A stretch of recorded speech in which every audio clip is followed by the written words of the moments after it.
भाव तिरोभाव इत्यत्र प्रमाणम आह आत्मैव तदिदम। आविर्भाव तिरोभावशाली ब्रह्म है, उसमें ये प्रमाण है कि आत्मा ही सब कुछ है। यदि आत्मा ही सब कुछ न होता तो आविर्भाव तिरोभाव की जरूरत ही क्या थी? तब तो उत्पत्ति नाश से ही काम नहीं चल जाता। पर क्योंकि जिसकी उत्पत्ति होती है वो पहले कभी नहीं था ऐसा नहीं है, जिसका नाश होता है वो अब नहीं रह जाएगा ऐसा भी नहीं है, क्योंकि आत्मा ही सब कुछ है। तो जिसका नाश तो होना संभव नहीं है, तो उससे ब्रह्मवाद पुष्ट होता है। ब्रह्मवाद से आविर्भाव तिरोभाव को स्वीकारना पड़ता है, उसके अलावा और कोई रास्ता ही नहीं है। इस तरह से इसको समझाया।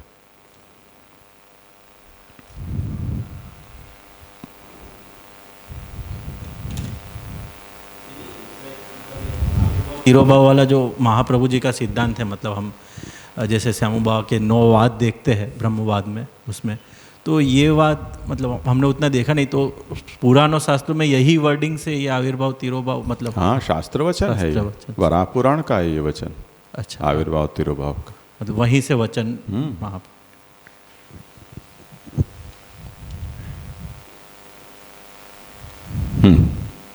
आत्मैव तदिदम सर्वम ब्रह्मैव तदिदम तथा इति श्रुत्यर्थमादाय साध्यम सर्वैर यथामति। ये जो एकादश स्कंध का वचन है, उस वचन को लेकर आचार्य चरण कहते हैं कि इति श्रुत्यर्थमादाय साध्यम सर्वैहि। जो कुछ भी सिद्धांत है वो सिद्धांत हमें इसी श्रुत्यर्थ को लेकर और हमें उसकी सिद्धि करनी चाहिए। और अयमेव ब्रह्मवादः, ब्रह्मवाद भी यही है। शिष्टम मोहाय कल्पितम, इस सिद्धांत के अलावा और जो कुछ भी है बाकी वो सब कुछ हमें मोहित करने के लिए कल्पित किया गया है, ऐसा समझना चाहिए। उसे समझाते हैं कि एवं पुराण वाक्यानि श्रुति वाक्यान्यपि उदाहृत्य सज्जीवान प्रत्याह। महाप्रभु कहते हैं कि मैंने यहाँ पर पुराण वचन और श्रुति वाक्य इनको यहाँ पर प्रस्तुत करके, और जो सज्जीव हैं यानी सद्वासना विशिष्ट या दैवी जीव हैं उनके प्रति मैंने ये निरूपित किया। एकम शास्त्रम देवकी पुत्र गुतम इति पूर्वम प्रतिज्ञातत्वात् तच्छास्त्रम ब्रह्मवादः। ग्रंथ के आरंभ में महाप्रभु ने देवकी पुत्र गीता, देवकी पुत्र कृष्ण ने कही जो गीता है वो सर्वश्रेष्ठ शास्त्र है, ऐसा पहले कहा है। तच्छास्त्रम ब्रह्मवाद, वो गीता शास्त्र ही ब्रह्मवाद है।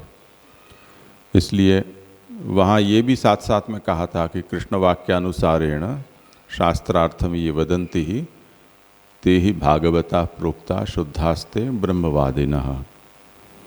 जो कृष्ण वाक्य के अनुसार शास्त्र का अर्थ करते हैं वो ही शुद्ध भागवत हैं, वही शुद्ध ब्रह्मवादी हैं। इसलिए कृष्ण वाक्य से जो संगत नहीं है, ऐसे शिष्टानि मतानि और दूसरे जो भी मत हैं वो मोहार्थम उत्पन्नानि इत्यवोचाम, वो सबको मोहित करने के लिए उत्पन्न किए गए हैं, ऐसा हम कहते हैं। एवं प्रमेय प्रकरणम समाप्य, यहाँ ये प्रमेय प्रकरण संपन्न होता है। इसकी ब्रजभाषा पारायण कर लो।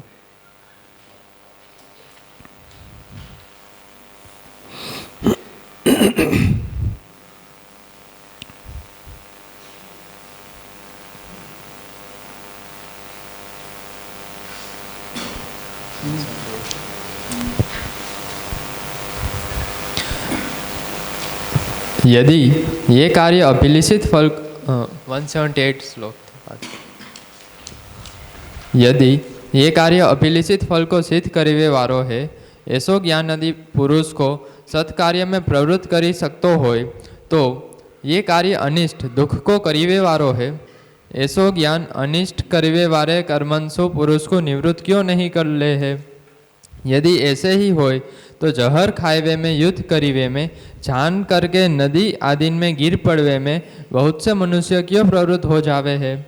तथा जिन मतन सो सर्वथा मोक्ष नहीं होय ऐसे पाखंड मत में मोक्ष के अर्थ क्यों प्रवृत्त हुए जावे है। कदाचित कहोगे कि भ्रम सो प्रवृत्त हो जावे है तो ताको ये उत्तर है। पाखंड मत की पुस्तकन के वाक्य सब पुरुषन के प्रति इकसार ही सुनवे में आवे है, परंतु कोई पुरुष की तो प्रवृत्ति होय कोई की नहीं होय। या में क्या कहा कारण है। तासो ईश्वर इच्छा ही कारण है। वासो ही कितने अदृष्ट कहे है। साची पूछो तो इष्ट अनिष्ट साध्य असाध्य कुछ हो नहीं है। तथापि भगवान की इच्छा करे कि कोई पुरुष कोई कार्य में प्रवृत्त रहो ही आवे है। शंका। ईश्वर ही प्रवृत्त करीवे वारे है तब तो वेद में यज्ञादिक कर्मन में प्रवृत्ति करावे के अर्थ यज्ञादि देवतान की प्रशंसा करीवे वारे अर्थवाद वाक्य वेद में लिखे हैं वे वृथा ही हो जाएंगे। उत्तर। वेद में जो देवतान की प्रशंसा करी है सो कछु पुरुष की यज्ञ में प्रवृत्ति करावे के अर्थ नहीं करी है। वेद है सो परम आप्त है। मिथ्या प्रशंसा प्रलोभनार्थ कभी वेद नहीं करे है। तासो वेदोक्त जितनी स्तुति है अर्थात उन देवतान की उत्तमता जतावे के अर्थ जो गुण वर्णन किए हैं वे सब सत्य है। उन गुणन को जाने के ही कर्म करना चाहिए। जैसे व्रीहीन को प्रोक्षण, चावलन को धोवनो कुटनो आदि यज्ञ को अंग है।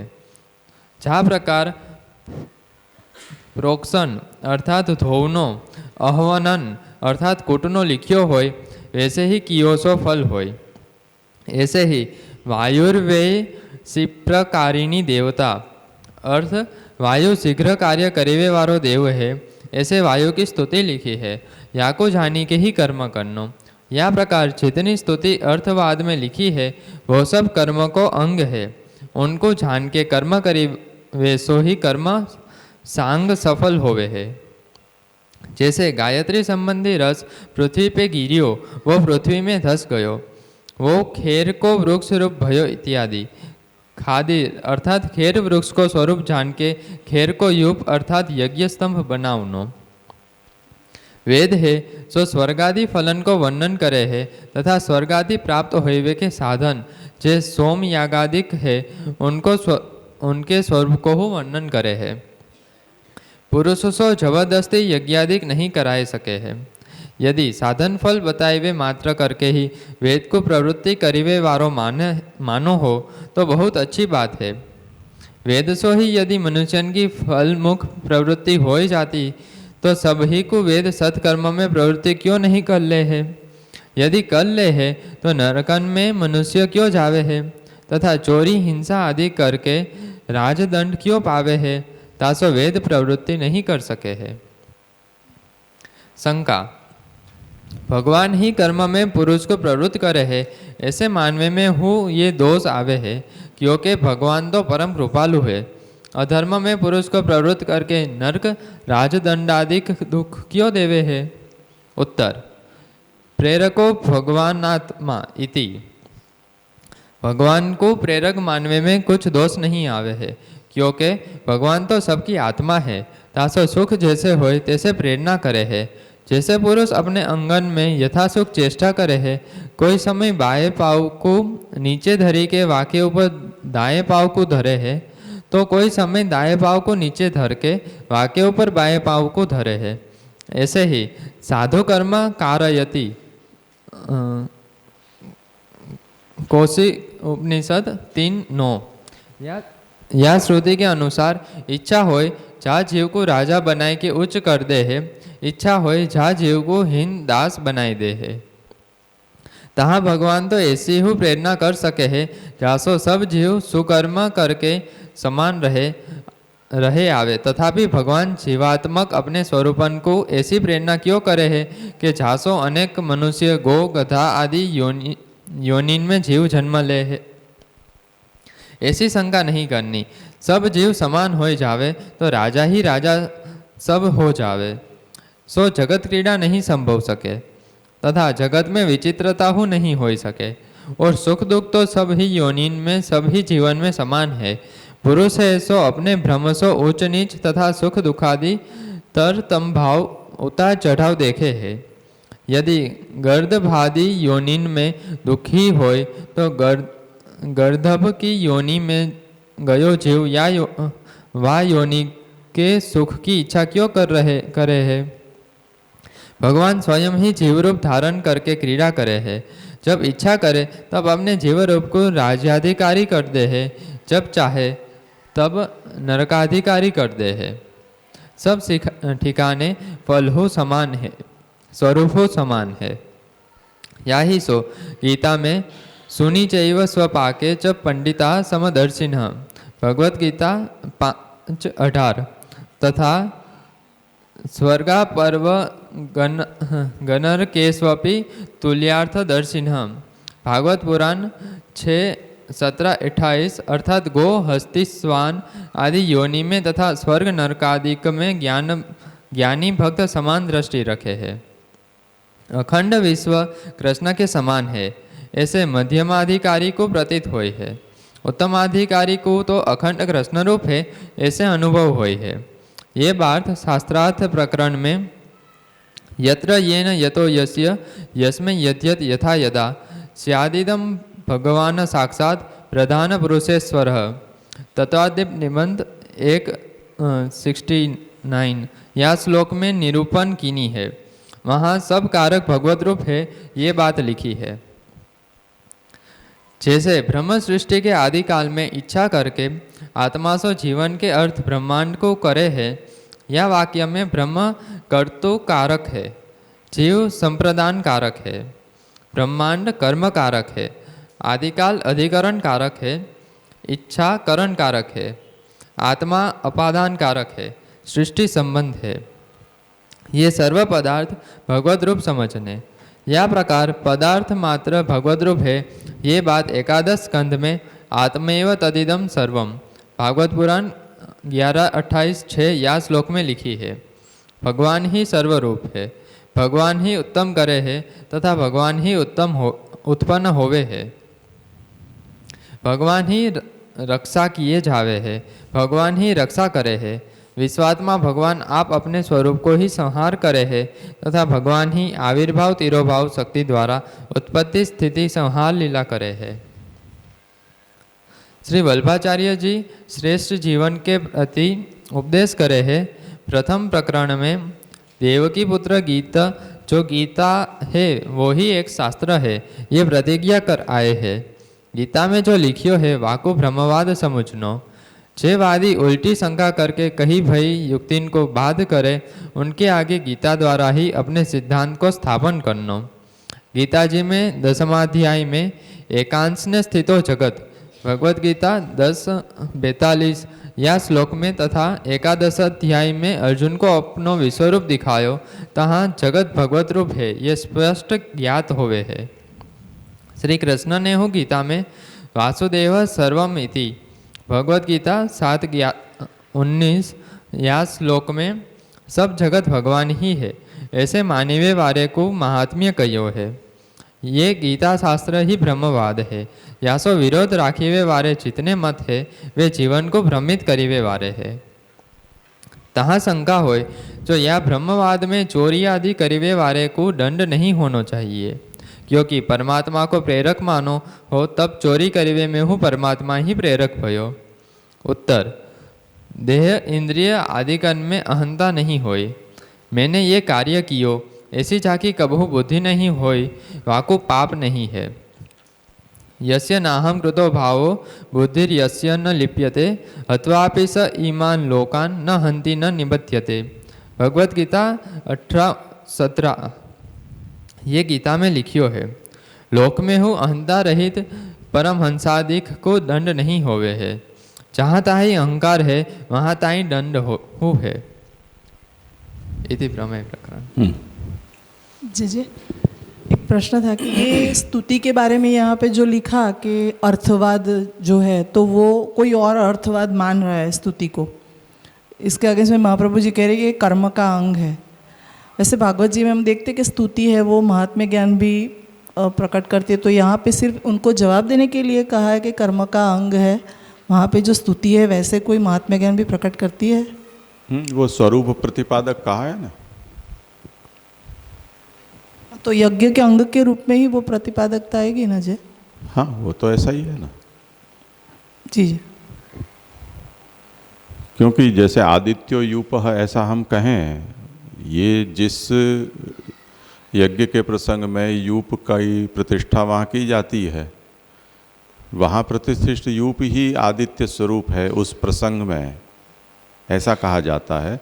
यूप मात्र कहीं भी हो वो आदित्य स्वरूप हो ऐसा कहने का अभिप्राय नहीं है, तो वो यज्ञांग ही होगा।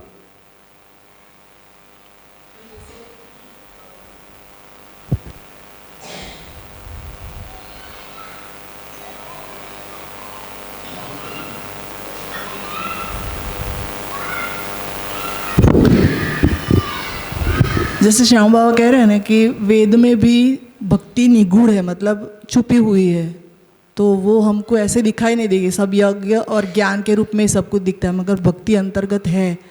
तो ऐसे स्तुति में कुछ ऐसे महात्म्य वगैरह ब्रह्म का है, ऐसे ब्रह्म मतलब यज्ञ नारायण का, ऐसा कुछ समझ सकते हैं।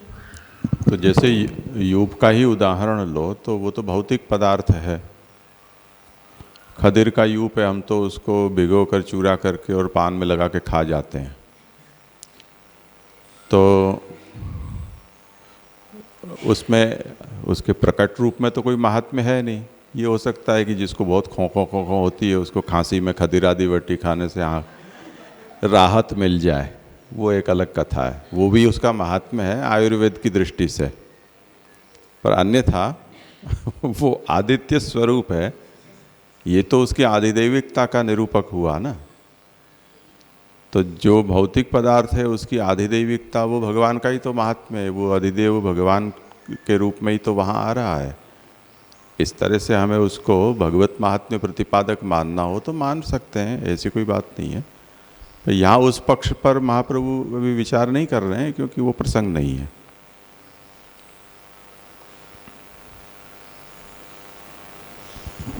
जय जय, अपने ये जो महाप्रभु जी का विवेक धैर्य आश्रय ग्रंथ है, तो उसमें विवेक धैर्य आश्रय ग्रंथ में भी प्रभु इच्छा और प्रभु कृपा, तो वहाँ पर भी महाप्रभु जी तो ब्रह्मवाद तो एक तरह से ला ही रहे हैं ना। उसको इस तरह से समझ सकते हैं ना, अखंड कृष्णम। हाँ नहीं, एक बात ये समझो कि कृपा इच्छा और ब्रह्मवाद ये दोनों तो एक दूसरे से विरुद्ध हैं। जहाँ ब्रह्मवाद है वहाँ पीछे कोई कृपा का कोई रोल ही नहीं बचता है, क्योंकि स्वरूपात्मना सब कुछ ब्रह्म ही है। किसके ऊपर कृपा? कृपा योग्य तो कोई बचा ही नहीं। तो इसे हमें ऐसे समझना चाहिए कि जहाँ ब्रह्मवाद की बात करते हों तब फिर वो बहुत ही तत्व के धरातल पर हम कुछ कह रहे हैं, वहाँ पीछे ये सब बातें नहीं आती हैं। लीला में ये सब बातें आएंगी, लीलार्थ सृष्टि है, तारतम्य से सृष्टि प्रकट हुई है, तब कोई कृपा दया योग्य जीव प्रकट हुए हैं तो उनके ऊपर भगवान की कृपा, उनके विषय में भगवान की कोई इच्छा, ये सब पीछे आगे बातें बढ़ती हैं। तो विवेक धैर्याश्रय को अगर हम ब्रह्मवाद के साथ जोड़ेंगे तो ऐसा समझो कि उसके ऊपर आयरन हमने घुमा दी। पीछे कुछ विवेक, न विवेक बचता है, न धैर्य बचता है, न आश्रय बचता है। उसको उससे दूर ही रखना चाहिए।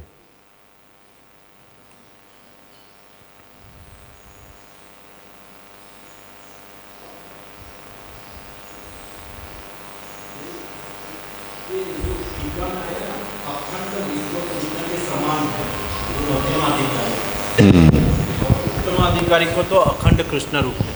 हाँ, ये तो वो तत्सम और तद्रूप इतना अंतर तो है ना।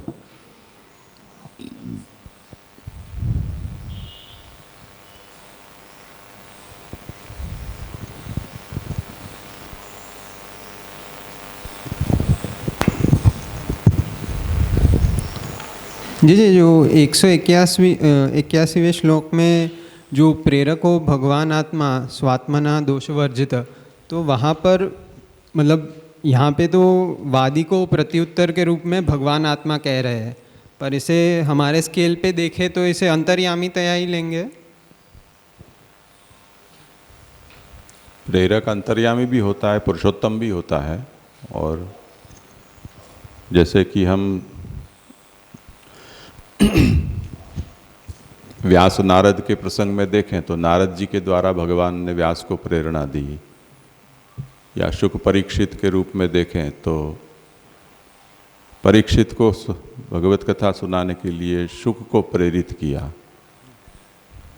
तो ऐसे प्रेरकता तो कई तरह से भगवान, भक्त, भगवदीय, गुरु, शास्त्र, इन सब में भी हम भगवान द्वारक देख सकते हैं। तो फिर जैसे जो आगे शंका मतलब उसी के कंटिन्यूएशन में आया कि शास्त्र को जानने के बाद भी वो प्रेरित नहीं हो रहा है या फिर भी दुष्कर्म कर रहा है, तो वहाँ पे तो रोल अंतर्यामी का ही मुख्यतया होगा। ये ऐसा है कि अंतर्यामी की प्रेरणा सर्व के प्रति साधारण है।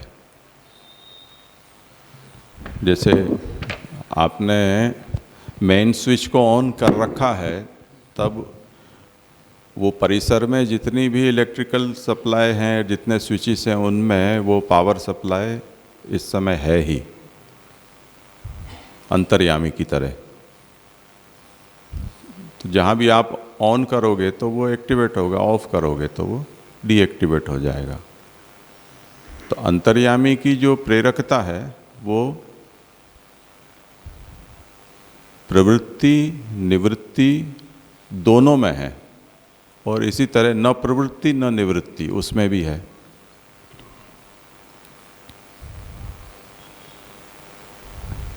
वो एक अलग तरह की प्रेरकता है, उसे हमें इसके साथ नहीं जोड़ना चाहिए। अब भगवान जब किसी को प्रेरक हो रहे हैं तब, क्योंकि हमारे भीतर भगवान का जो सजातीय अंश है वो अंतर्यामी है, इसलिए हमें जब प्रेरणा करेंगे तब हमारे अंतर्यामी द्वारा या अंतर्यामी रूप होकर भगवान करेंगे, तब वो कुछ विशेष बात हो गई। उसका उदाहरण हम ऐसे समझ सकते हैं कि जैसे अर्जुन के हृदय में भी अंतर्यामी स्वरूप से प्रभु विराज ही रहे थे, फिर सारथी बनकर जो विराजे उन्होंने क्या किया, वो अतिरिक्त रूप है। वो अंतर्यामी वाली प्रेरणा सब कार्य के लिए पर्याप्त नहीं है।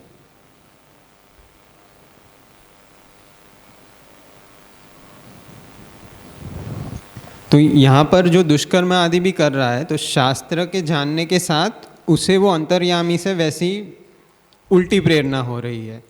मतलब वो मिलकर यहाँ पे भगवद आत्मा रूप प्रेरकता है, शास्त्र और साथ में जो गुरु आदि आप सभी बताए वह।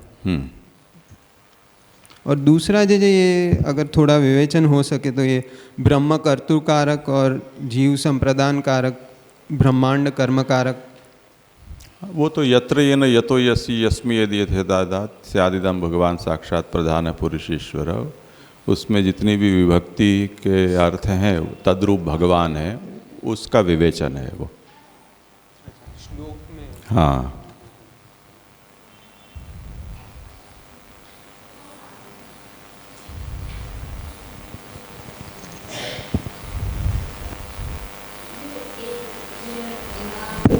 ભાઈના રેફરન્સમાં જે એક્સપ્લેનેશન આપ્યું ને કે અંતર્યામીની પ્રેરણા સર્વમાં સાધારણ છે, પ્રવૃત્તિ અને નિવૃત્તિ બંનેમાં, અને ન પ્રવૃત્તિ ને ન નિવૃત્તિમાં, ન પ્રવૃત્તિ અને નિવૃત્તિમાં શું ભેદ છે? स्तब्धता, ग्रेडिंग। हाँ, जैसे आगे बढ़ो पीछे जाओ, कोई ना आगे जा रहा है ना पीछे जा रहा है, खड़ा है, स्तब्ध है, तो न प्रवृत्ति है न निवृत्ति है। ऐसे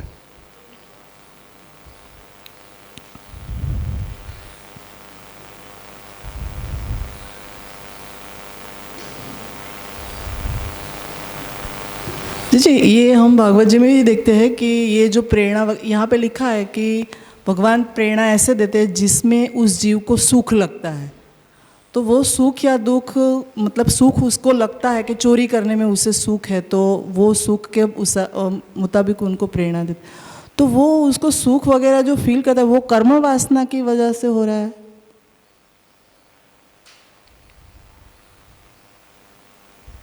कारण क्या है ये तो अभी कहना कठिन है। कर्म वासना भी हो सकती है, और जैसे मैंने नारकी जीव का उदाहरण दिया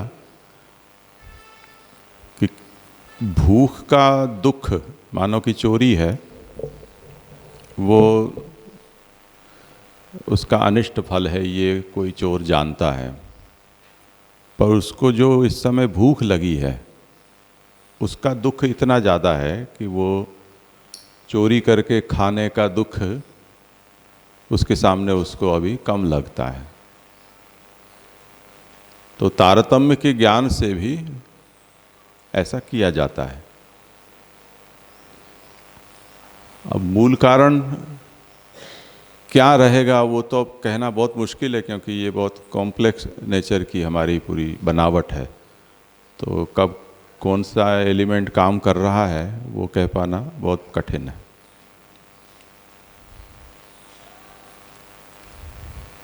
जैसे कई लोगों के समाज की कल्चर ही ऐसी होती है कि जिसमें कुछ चीज़ों को दोष रूप माना ही नहीं जाता है।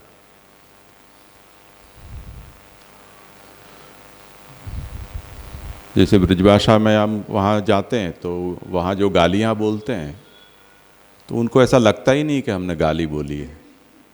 उनकी सामान्य बोलचाल की भाषा परिवार में बड़ों छोटों के साथ भी ऐसी ही होती है। अगर कोई नया आदमी जाए, उनसे परिचित नहीं हो तो बहुत स्तब्ध हो जाएगा, अरे क्या जंगलियों के बीच में आ गए। इसी तरह हमारे यहाँ जो हिंदू माछीमार प्रजा है, खारवा जिनको कहते हैं, उनकी भाषा में बहुवचन है ही नहीं। तो कोई भी व्यक्ति हो वो तू ही बोलता है। बाप हो तो भी तू, गुरु हो तो भी तू, प्रधानमंत्री आ जाए तो भी तू ही। उनके यहाँ बहुवचन ही नहीं है। तो इनकी स्कूल में एक बार ऐसा प्रसंग हुआ कि कोई बच्चा तूफानी कर रहा था, तो उसको प्रिंसिपल ने कहा कि तुम अपने माँ बाप को लेकर आना। तो वो दूसरे दिन माँ बाप को लेकर आया, पर किसी वजह से वो प्रिंसिपल वहाँ पर थे नहीं उस दिन। फिर दूसरे दिन आया तो प्रिंसिपल को लगा कि मैंने कल ही तो कहा था इसको लेकर आने का। तो पकड़ा लड़के को कि तुम अपने माँ बाप को लेकर नहीं आए। तो मैं तो लेकर आया था, बस तू ही नहीं था।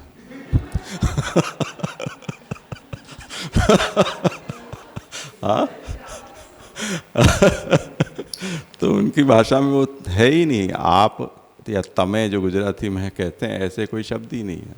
तो बेचारा प्रिंसिपल ऐसा घबराया कि अब ये जब तू कह रहा है तो माँ बाप आके तो पिटाई करेंगे सीधे। उसके बाद कभी उसने बुलाया ही नहीं माँ बाप को। तो अब कभी कोई वस्तु ऐसे भी आदमी करता हो जिसको वो अपराध रूप मानता ही नहीं हो, तो उसका क्या उपाय है? इसमें कर्म वासना क्या करेगी?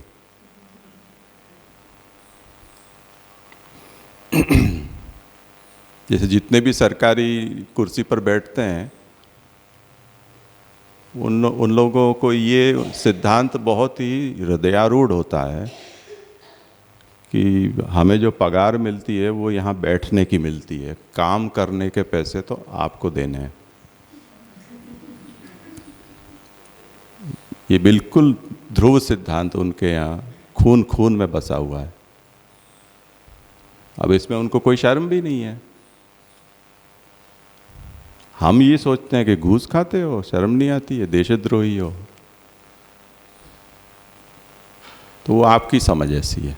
हमारी तो आज़ाद जब से हुआ 47 से हमें तो यही पढ़ाया गया है कि पगार बैठने का, काम करने का, आप दो तो काम होगा, नहीं तो नहीं होगा।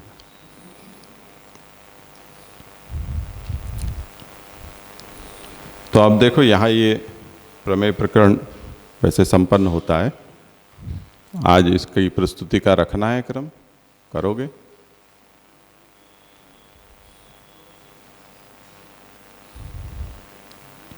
तो दोपहर में कर लें थोड़ी देर, शाम को करना हो तो शाम को करें, रात को करना हो तो रात को। पुष्टि अस्मिता आज करने वाले लोग ये बता रहे थे कि सब लोग वो अहमदाबाद होंगे सब लोग।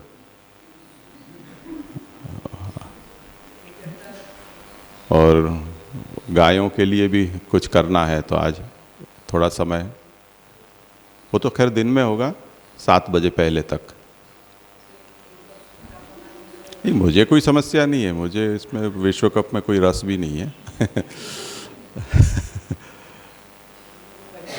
उस समय देखेंगे जैसा माहौल होगा करेंगे। आज महाप्रभु जी के सन्मुख नीचे ही करेंगे, तो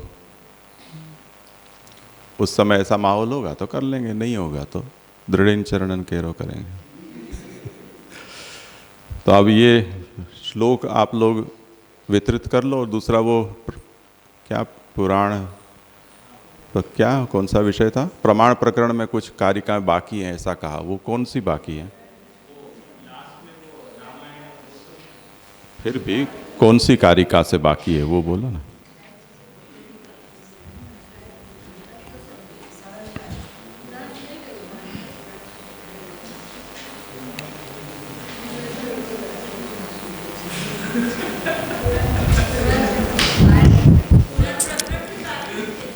हाँ पर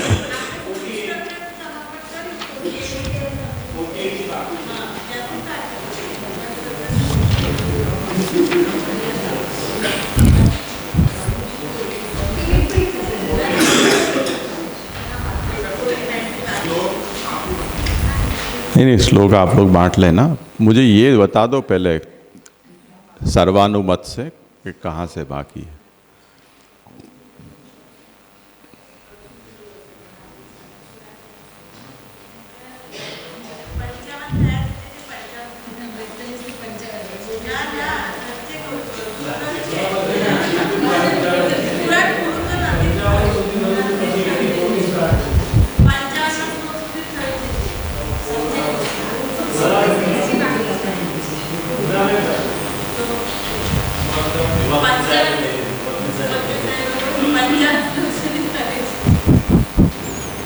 कहीं वांधो नहीं, आज ही प्रस्तुति हो जाए। अभी कल सुबह तक का समय है अपने पास, तब तक तय कर लेंगे। सुबह जैसे भी कहोगे तो वहाँ से शुरू कर लेंगे, और तो क्या हो सकता है। ठीक है, तो अब श्लोक का विभाजन कर लो, थोड़ी तैयारी कर लो, फिर शाम को बैठते हैं।